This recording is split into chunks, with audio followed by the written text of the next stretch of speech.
तर छत्रपती संभाजीनगरमध्ये आज लाडकी बहीण या योजनेचा कार्यक्रम आयोजित करण्यात आलाय।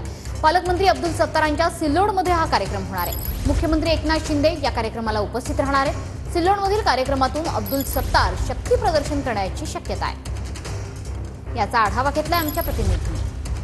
मुख्यमंत्री एकनाथ शिंदे आज संभाजीनगरच्या दौऱ्यावरती आहेत। आज संभाजीनगरच्या सिल्लोडमध्ये जे आहे ते मुख्यमंत्री लाडकी बहीण योजनेच्या नियुक्तीपत्र किंवा ज्या पद्धतीनं लाडकी बहीण योजनेचं जी योजना मुख्यमंत्र्यांनी आणलेली आहे तर त्याचं जे लाभार्थ्यांना सर्टिफिकेट जे आहे ते वाटप करण्यात येणार आहे। जवळपास 60,000 महिलांना जे आहे या ठिकाणी या लाडकी बहीण योजनेचं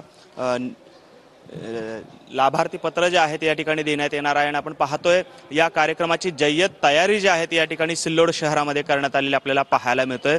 खरं तर शिंदे गटाचे सिल्लोडचे आमदार आणि संभाजीनगरचे पालकमंत्री अब्दुल सत्तार यांनी या भव्य अशा कार्यक्रमाचं आयोजन जे आहे ते आज केलेलं आहे।